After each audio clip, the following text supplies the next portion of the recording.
बड़े स्मार्ट लग रहे हैं सूरज। जी जी सर, स्मार्ट तो भैया। हाँ यार सर, हम सर लुकिंग स्मार्ट। बात चालू करें सर, स्क्रीन मेरा दिख रहा है ना? Yes yes. चलिए दोस्तों, मेरा नाम सूरज कुमार मौर्य है और पिछले मैं काफी साल से लगातार इस बिजनेस को सीख रहा हूँ, जिनके सानिध्य में सीख रहा हूँ। आदरणीय श्री बबलू सर और अंगद सर के माध्यम से मैं इस बिजनेस के अंदर आया था। दोस्तों, आरसीएम बिजनेस से पहले जो मेरा कारोबार था वो सब्जी बेचने का कारोबार था, लेकिन आज के काफी साल पहले मुझे बिजनेस मिला और बिजनेस ही मिला, उसके साथ साथ में अच्छे गुरुदेव लोग मिले। और मेरी मुलाकात जब महान शख्सियत से मुलाकात हुई आदरणीय श्री डी सर से, तब से मैंने सर को अपना फैन और आइडियल बना लिया। दोस्तों, आज तक मैंने कभी जीवन में अपना वो मोबाइल का वो क्या कहते हैं उसको, मैं सर का ही डीपी लगा के रखा, कभी नहीं बदला और ये मरते दम तक रहेगा, आजीवन रहेगा। दोस्तों, मैं चलिए अपनी बात का शुरुआत करता हूं, क्योंकि हम परिचय के बारे में बात करेंगे तो बहुत लंबा समय लग जाएगा। मेरी पढ़ाई लिखाई 5वीं तक है। 5वीं के बाद हम कभी स्कूल नहीं गए। इसके पहले मैं सब्जी बेचने का काम किया करता था, लेकिन आज के 10-12 साल पहले मुझे आरसीएम बिजनेस मिला और आज मैं आपके बीच में हूं। दोस्तों, जो आज आपसे मैं बातचीत करने वाला हूं, एक 2 स्टोरी के माध्यम से बातचीत करने वाला हूं। नेटवर्क की ताकत क्या है, आज मेरा पूरा फोकस जो रहेगा 10 मिनट के दौरान पूरा नेटवर्क के ऊपर रहेगा कि नेटवर्क की ताकत क्या है और नेटवर्क को किस भाषा में आप लेते हैं और कैसे समझते हैं। दोस्तों, आज उसी के ऊपर मैं बातचीत करने वाला हूं। तो मैं 2 चीज के बारे में बातचीत करूंगा, एक साधारण और एक असाधारण। देखिए, काम करने का 2 तरीका होता है, एक लोग साधारण तरीके से करते हैं और एक लोग असाधारण तरीके से करते हैं। मैं व्हाइट बोर्ड पे लिखा हूं, यहाँ पे साधारण है और यहाँ पे असाधारण है। तो मैं किसी को उदाहरण, मैं अपने गुरुदेव के उदाहरण ले लेता हूं। सर को मैं एक बार उदाहरण के तौर पे मैं दिखाना चाहूंगा कि साधारण और असाधारण में फर्क क्या होता है। तो सबसे पहले मैं हैप्पी और वेलकम ऑन द स्टेज आदरणीय श्री डी कुमार सर। दोस्तों, ये मेरी बातचीत जो थी वो साधारण थी, लेकिन असाधारण क्या हुआ। दोस्तों, असाधारण के बारे में मैं आपसे बातचीत करने वाला हूं कि दोस्तों, मैं आपके बीच में एक ऐसे महान शख्सियत, एक ऐसे महान हस्ती जिनका नाम आज हिंदुस्तान के कोने कोने में है, आरसीएम बिजनेस के हर डिस्ट्रीब्यूटरों के दिल की धड़कन में धड़कता है। ऐसे ही महान शख्सियत को, ऐसे ही महान व्यक्ति को आज मैं आपके बीच में बुलाना चाहूंगा। वो कोई और नहीं, हम सबके गुरुओं के गुरु, महागुरु, हिंदुस्तान टाइगर आदरणीय श्री डी कुमार जी। दोस्तों, ये हुआ असाधारण। साधारण और असाधारण इंसान शख्सियत वही गुरुदेव थे और एक साधारण तरीके से बुलाया गया और एक असाधारण तरीके से बुलाया गया। दोस्तों, नेटवर्क मार्केटिंग में भी आप साधारण तरीके से करेंगे तो बहुत लंबा समय लग जाएगा और असाधारण तरीके से करेंगे तो बहुत बड़ी कामयाबी आपका कदम चूमेगी। दोस्तों, आज मैं बातचीत करूंगा 2 दोस्तों की और 2 कहानियों की बातचीत करूंगा।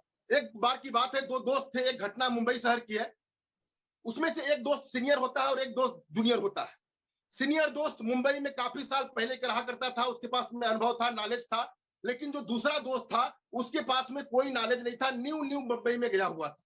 दोनों साथी आपस में मिलते हैं, बहुत एक्साइटेड होते हैं। जो न्यू साथी था थोड़ा मोड़ा मुंबई का लुक देखता है तो लगता है यार बहुत बड़ा शहर है, बहुत बड़ी दुनिया है, उसके दिमाग में पिक्चर छा जाता है। लेकिन ये दोनों साथी अपने रूम पे से निकलते हैं, स्टेशन आते हैं और एक ट्रेन को पकड़ते हैं और चले जाते हैं दादर एक स्टेशन वहां पे है। दोनों साथी वहां पे पहुंचने के बाद आपस में दोनों लोग डिसीजन कर लेते हैं कि अरे यार, अगर हम दोनों आदमी जाएंगे तो काम करेंगे और मैं अकेला जाऊंगा तो भी काम करूंगा।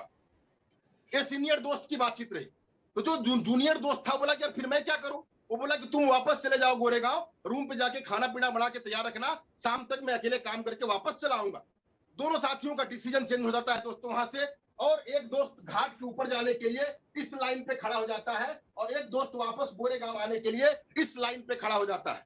दोनों दोस्त का टारगेट हो गया, इसका घाट के ऊपर जाने का और इसका गोरेगांव वापस आने का। लेकिन दोस्तों, गाड़ी आई, ट्रेन आई, ठीक पटरी पे खड़ा हुई और जैसे ही ट्रेन खड़ा हुई तो बंबई की चालू ट्रेन में जो साथी देखे होंगे और जो नहीं देखे हैं, मैं तो 3 साल भोगी रहा हूं वहां पे, कि चालू ट्रेन में इतनी गैदरिंग, इतनी भीड़ होती है कि गांव देहात का अगर आदमी जाएगा तो पहली बार तो चढ़ नहीं पाएगा।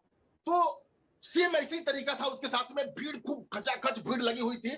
और वो किया क्या गलती कि अपने जेब से रुमाल इसे निकाल दिया और खिड़की की तरफ से डाल दिया कि सीट मेरी और मेरे पिताजी की हो गई, जब गाड़ी चलने का टाइम होगा तो जाके गेट से बैठ जाऊंगा।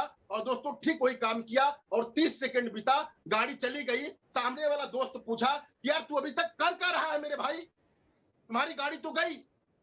उसने बताया कि यार मैंने यूपी और बिहार का दिमाग लगा दिया, मेरा रुमाल भी चला गया। सामने वाला दोस्त बोला कि देख मेरे भाई, ये यूपी और बिहार नहीं है, ये बंबई है, ये अमीरों की दुनिया है, ये आरसीएम बिजनेस है, ट्रेडिशनल बिजनेस नहीं है। अरे कुछ भी मत करो, कुछ भी मत करो। तुमको चढ़ने में अगर डर लगता है तो मत चढ़ो, मैं नहीं कहता हूं चढ़ने के लिए, लेकिन अगर गाड़ी आती है, ऐसे गाड़ी आती के ठीक सामने जा करके अपने बॉडी को, अपने शरीर को केवल वहां पे खड़ा कर दो।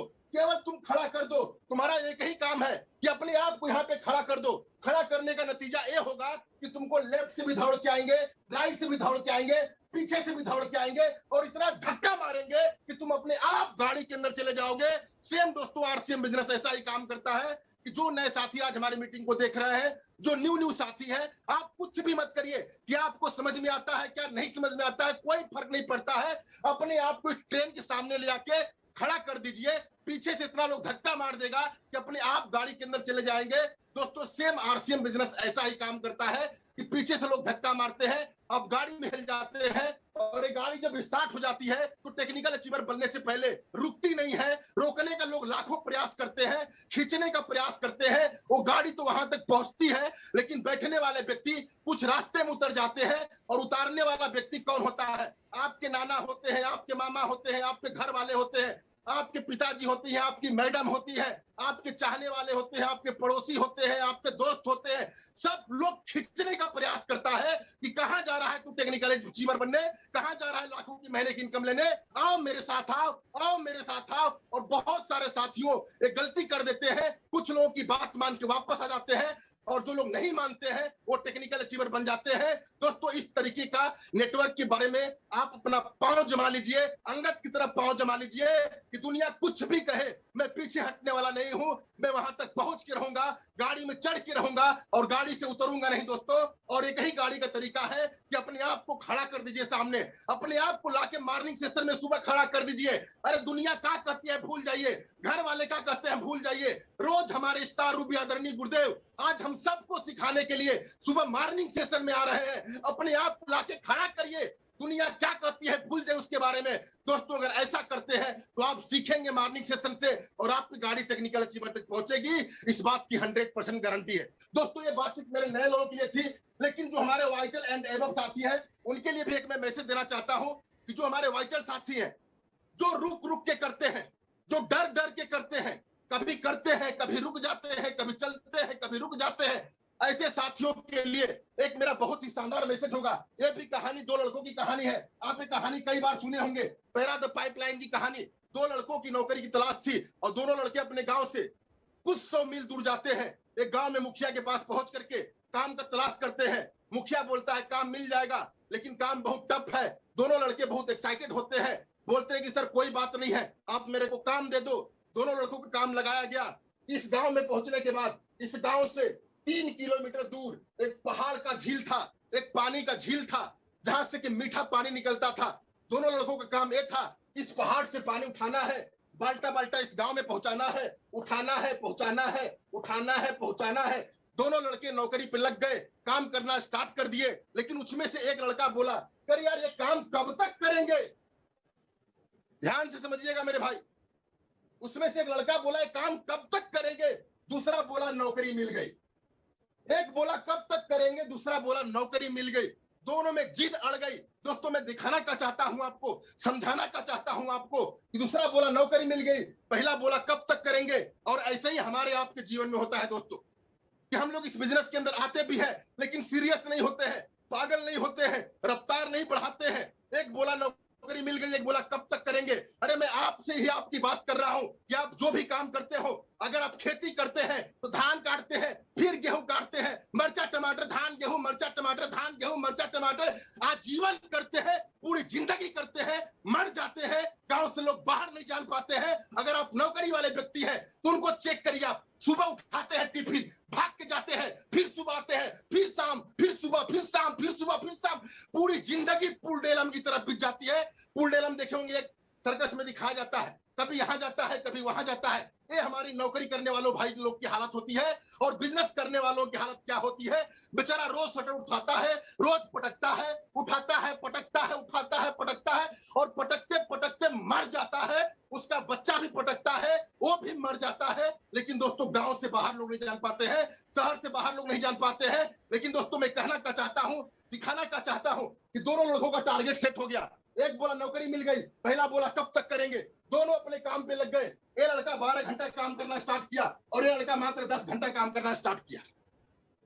समझिएगा मेरी बात को ध्यान से, ये लड़का 12 घंटा, ये लड़का 10 घंटा। दोनों अपने काम पे लग गए, काम करते रहे और 10 साल बाद का रिजल्ट देखा गया कि इनके पास 10 साल बाद ठीक ठाक जिंदगी जी रहे थे, जिंदगी काट रहे थे। इनके पास छोटा मोटा घर हो गया, छोटी मोटी गाड़ी, मतलब एक नौकरी वाले व्यक्ति को जैसे आप देखते हैं कि रिटायरमेंट होने के बाद एक घर बना लेते हैं, बेटे बेटी का शादी कर देते हैं, भारत सरकार से लोन भी ले लेते हैं और छोटी मोटी जिंदगी को जी रहे होते हैं, वैसे ही इनकी जिंदगी बन गई। लेकिन जो दूसरा लड़का था, ये 10 घंटा ही मात्र काम किया, 10 साल बाद इसके पास कुछ नहीं रहा, फूटी कौड़ी नहीं रही, लेकिन इसने 10 साल के अंदर एक साम्राज्य बना दिया था, एक पाइपलाइन तैयार कर दिया था, इस पहाड़ से लेकर के इस गांव तक एक पाइपलाइन बिछा दिया था। जब पाइपलाइन बन के तैयार हुआ तो लोगों ने कहा है जादुई खेल है, क्योंकि दोस्तों 400 साल पहले की बात है। जब पाइपलाइन तैयार हुआ तो लोग विश्वास नहीं किए, लोग मानते नहीं थे, लेकिन कुछ लोग माने, कुछ चंद लोग माने, उस पानी को पीना इकट्ठा किए और रिजल्ट देखा गया दोस्तों कि जितना पानी ये दूसरा वाला लड़का पूरे 10 साल में ढोया था, 10 साल में गिराया था, ये पहला वाला जो लड़का था उतना पानी मात्र केवल 10 घंटा के अंदर गिरा दिया था। कितना घंटा के अंदर? मात्र केवल 10 घंटा के अंदर उसके पास सिस्टम बन गया था, उसके पास पाइपलाइन तैयार हो गया था। और दोस्तों आज ऐसे ही पाइपलाइन तैयार करने की हमको आपको जरूरत है।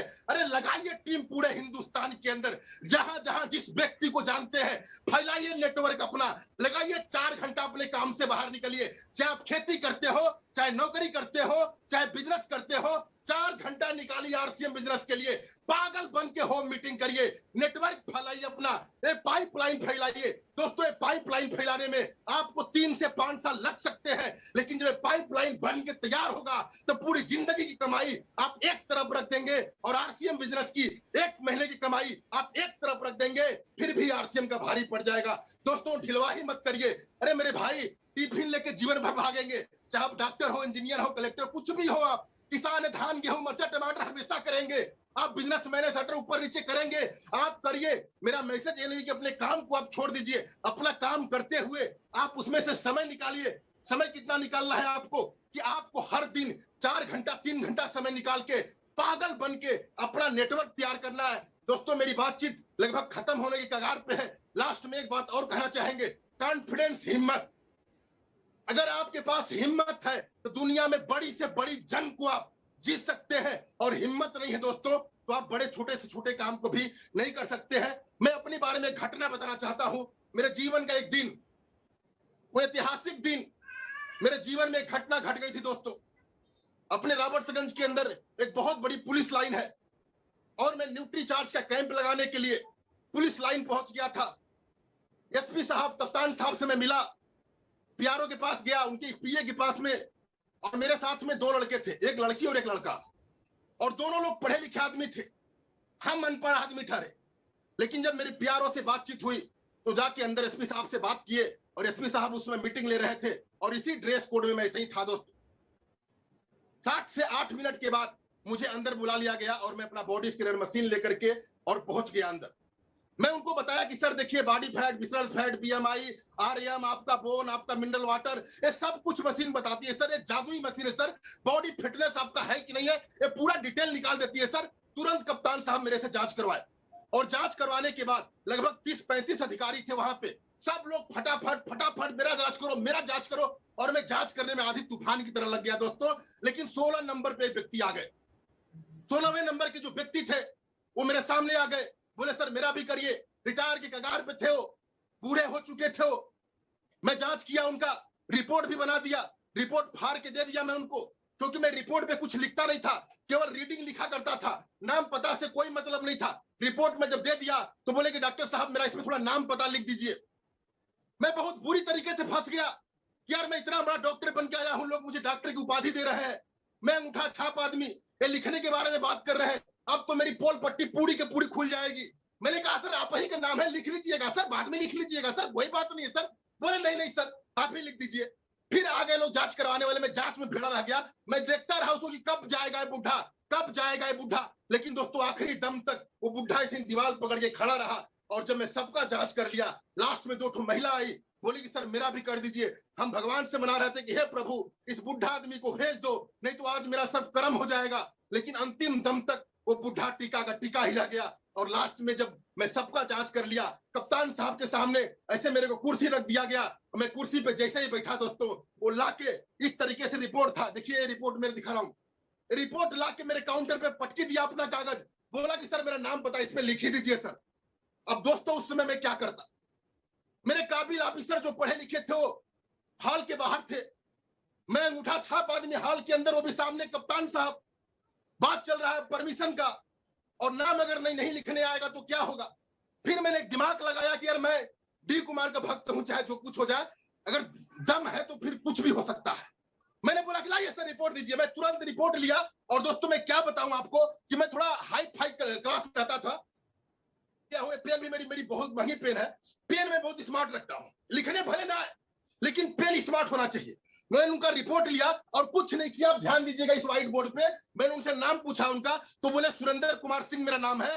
जो मुझे इतना पता था सुरेंद्र नाम है तो यश से आएगा, कुमार मतलब के से आएगा। मैंने कुछ नहीं किया, यश लिखने के बाद ऐसा इतना 60 काट में खींचा उनके सामने, वो व्यक्ति हैरान रह गया देख करके, उसको भी नहीं समझ में आया ये क्या लिखा हुआ है, हमको भी नहीं समझ में आया क्या लिखा हुआ है। सामने कप्तान साहब देख रहे थे, उनको भी नहीं समझ में आया क्या लिखा हुआ है, और वो रिपोर्ट निकाला इस तरीके से और फाड़ करके अपने मोड़ करके अपने जेबा में रख लिया दोस्तों। और मेरे को लगा उस दिन कि नहीं आज मैं कमाल कर दिया, क्योंकि हिम्मत दोस्तों, अगर वहां पे मैं हार गया होता तो मैं फेल हो गया होता। मेरे को कप्तान साहब आदेश दिए कि अगले संडे आके कप्तान पुलिस लाइन में कैंप लगाओ, और मैंने लगाया, 18,000 का न्यूट्री चार्ज सेल हुआ, सीना एकदम गर्व से चौड़ा हो गया। मैं बाहर निकला, अपने साथियों से बोला यार तुम लोग आज मुझे मारवा दिए होते, ऐसी ऐसी घटना मेरे साथ में घट गई। बोले सर कोई बात नहीं सर, आप तैयार थे ना। दोस्तों एक घटना, एक कॉन्फिडेंस, एक हिम्मत मेरे को वहां पे संभाल दिया। और कहीं ना कहीं दोस्तों आरसीएम बिजनेस जीवन जीने का तरीका सिखाता है। बोलने के लिए मेरे पास एक बात और थी, लेकिन समय अलाउ नहीं कर रहा है दोस्तों, मैं अपनी बात को इसी जगह समाप्त करूंगा। एक रियल घटना के साथ मैं आपसे और बातचीत करने वाला था, लेकिन जिंदगी में फिर कभी मौका मिलेगा दोबारा मैं बात करूंगा। वो शब्द इंग्लिश का शब्द था, मात्र 3 मिनट का वो शब्द था। तो इसी के साथ अपनी बात को समाप्त करेंगे। नमस्कार, जय आरसीएम। चलेगा चलेगा सूरज जी, चलेगा सर, चलेगा। एक घटना की बात बता रहा हूं सर, एक दिन की बात है, कुछ साल पहले की बात है, मेरे जिंदगी में घटना और घटी। घर में थोड़ा मैडम से गुस्सा हो गया, तो मैं मूड बना कि आज होटल में ही खाना खाऊंगा, और मैं निकल पड़ा ढाबा पे। और ढाबा वाले से बोला कि भाई लाओ यार पनीर बटर मसाला रोटी लाओ, खाते हैं जो होगा देखा। तो हमारे सामने वाले टेबल पे सर एक बहुत पढ़ा लिखा इंसान बैठा हुआ था, और वो बैठा मेरे सामने, और सामने जो वेटर था होटल का उसको बुलाया। और बुलाने के बाद, ढाबा का होटल है, 5 स्टार होटल का तो वेटर है नहीं, ढाबा के होटल से इंग्लिश में बात किया। अब मुझे भी नहीं समझ में आता क्या बात कर रहा है, लेकिन इंग्लिश में पूरा रट्टे जा रहा है, उस बेचारे को कुछ समझ में नहीं आ रहा। अब देखते देखते मेरा गुस्सा पारा हाई हो रहा था कि क्या बोल रहा है बेचारा, हिंदी इसको आता है फिर भी तुम हिंदी में नहीं बोल रहे हो, इस क्या होटल के बेवकूफ आदमी को बेवकूफ तुम बना रहे हो यार। लास्ट में हमसे भी कुछ सवाल किया, नाम मेरा पूछा, कुछ पूछा, इंग्लिश में ही पूछा। तो मुझे इंग्लिश आता नहीं तो मैं जवाब कहां से दूंगा। उसके बाद मैं सोचने लगा कि यार मैं आरसीएम का खिलाड़ी हूं यार, मैं आरसीएम का डिस्ट्रीब्यूटर हूं, अगर मैं हार गया तो आज हार अपने आप को कोसेगी जीवन भर मुझे। अरे मैं कुछ भी कर सकता हूं, मैं हारने के लिए पैदा ही नहीं हुआ हूं। उसका चेहरा देखते देखते जैसे इंग्लिश खींचे जा रहा था, मैं तुरंत अपने आवाज से निकाला, I welcome my prince my heart, please to fast welcome my sir of Delhi Suraj Kumar Maurya, please to fast welcome my police line sir of posting Suraj Kumar Maurya. इतनी बात बोलने के बाद सर वो व्यक्ति उठा, अपने गाड़ी में बैठा, गाड़ी स्टार्ट किया और चला गया, खाना तक नहीं खाया। उस दिन मुझे लगा था कि मैं सारी बात झूठ बोला था, सारी बात गलत थी, लेकिन हिम्मत के साथ बोला था, पूरे पावर के साथ बोला था। उसको सामने वाले को लग गया था कि कहीं ना कहीं मेरा बाप बैठा हुआ है, और दोस्तों उठ के चला गया। हिम्मत में बहुत बड़ी ताकत होती है, कॉन्फिडेंस में बहुत बड़ी ताकत होती है। अगर आपके पास में हिम्मत हो दोस्तों, दुनिया की बड़ी से बड़ी जंग को आप जीत सकते हैं, आप हासिल कर सकते हैं, आप कामयाब बन सकते हैं। दोस्तों इसी बात के साथ में नमस्कार, जय आरसीएम, जय हिंदुस्तान। बहुत बढ़िया है, बहुत बढ़िया, बहुत शानदार, रियली बहुत बढ़िया। मौर्य जी तो एकदम कमाल कर बहुत दिए। बढ़िया सूरज सर, बहुत बढ़िया, शानदार। दोबारा ढाबा पे नहीं आया होगा वो। अब पता नहीं सर वो आया कि नहीं क्या आया। बात है सर, क्या बात है Suraj sir, super sir, you are real hero sir, super. English की ट्रेनिंग लेना है आपसे। बहुत बढ़िया, बहुत शानदार सर, बहुत बहुत बहुत धन्यवाद सर। और अब हम